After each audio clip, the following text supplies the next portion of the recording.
सत्संग से बहुत लाभ मिलता है। एक बार की बात है, एक व्यक्ति ऑटो में बैठ करके रेलवे स्टेशन जा रहा था। तो जो ऑटो चालक था वो बहुत आराम से प्रेम से गाड़ी चला रहा था। अचानक एक पार्किंग से कार वाला निकल करके ऑटो वाला के सामने आ गया और ऑटो वाला बहुत ब्रेक लगा करके, बहुत अपने आप को संभाल करके एक्सीडेंट से बहुत मुश्किल से बचा लिया। एक्सीडेंट होते होते बच गए। फिर वो जो कार चालक था ऑटो वाला को देखते हुए, चिल्लाते हुए, बहुत भला बुरा सुना करके निकल करके गया। और ऑटो चालक जो था वो कार वाला से क्षमा मांग करके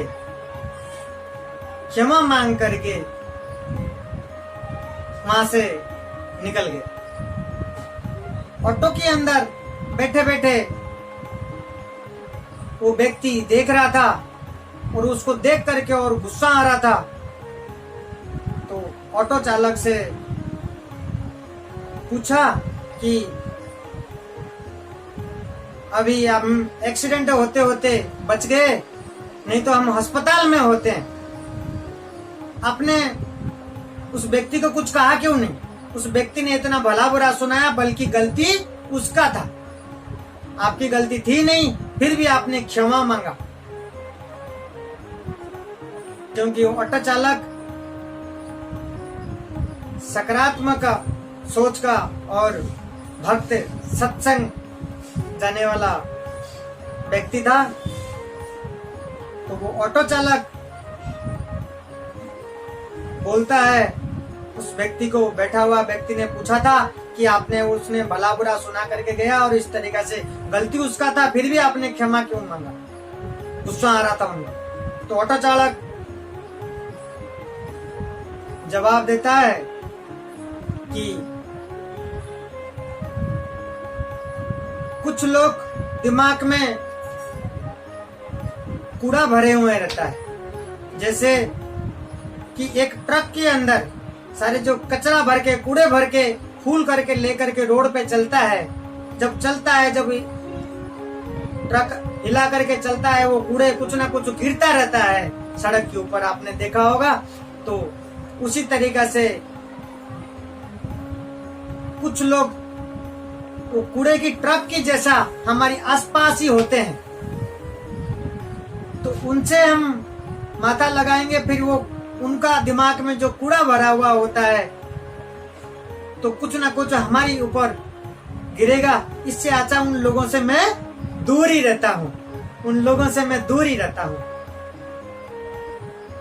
उनके दिमाग में कूड़े भरा हुआ रहता है, वो इसी तरीका से कहीं ना कहीं किसी के ऊपर गिराते रहते हैं।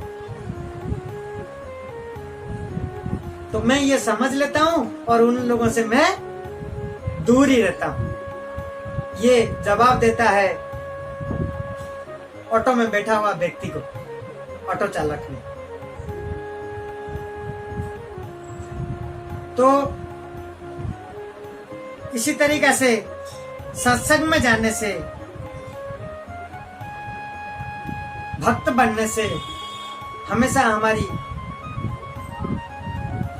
बुद्धि और मानसिक शांत रहता है। हम दूसरे को समझ पाते हैं, सही क्या गलत क्या पता चलता है, परख लेते हैं हम। शांत रहना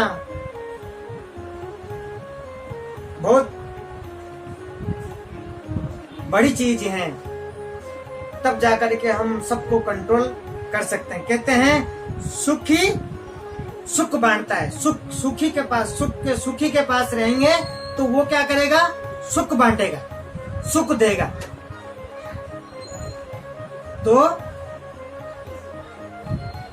तो वो ऑटो चालक बोलता है उस व्यक्ति को कि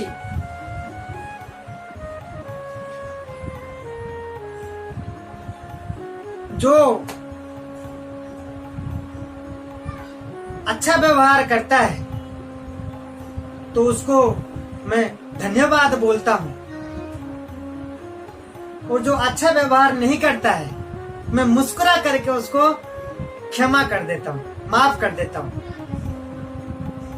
जो अच्छा व्यवहार नहीं करता मैं उसको मुस्कुरा करके माफ कर देता हूं। इसी तरीके से मैं इनसे दूर रहता हूं।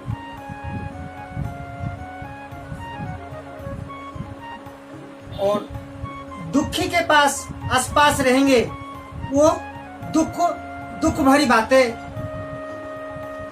बोलेगा और दुख देगा।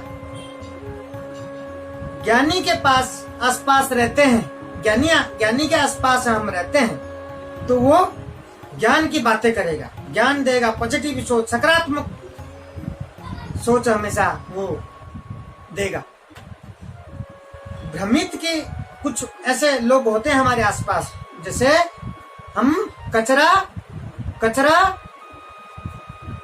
गिराते रहते हैं, कुछ लोग हमारे उनके दिमाग में होता है। तो इसी तरीके से हमारे आसपास कुछ इसी तरीके से लोग होते हैं तो वो पहचानने होंगे। भ्रमित जो लोग हैं वो भ्रम पैदा करते हैं हमेशा हमारी मन में, हमारे जीवन में। तो उनके आसपास अपने को रहने से भ्रमित करते रहते हैं, भयभीत होते हैं। कुछ लोग ऐसे होते हैं भयभीत लोग होते हैं, डरे हुए होते हैं। वो हमेशा भयभीत मतलब डराते रहते हैं, भय कराते रहते हैं, हमेशा जीवन में भय कराते रहते हैं। कुछ ना कुछ वो ऐसे बोलते रहेंगे, भय दिलाएंगे। जो खुद डरा हुआ होता है वो दूसरों को भी डराता रहता है। कोई डरा हुआ व्यक्ति है, उसके आसपास रहेंगे, उसके पास रहेंगे, वो क्या करेगा? हमेशा डराता रहेगा, हमेशा डराता रहेगा। और दबा हुआ व्यक्ति, हमेशा कोई दबे हुए है, हमेशा दबा हुआ व्यक्ति क्या करेगा? हमेशा दूसरों को दबाएगा, दबाने का बातें ज्ञान देगा, वो हमेशा दबाते रहेगा।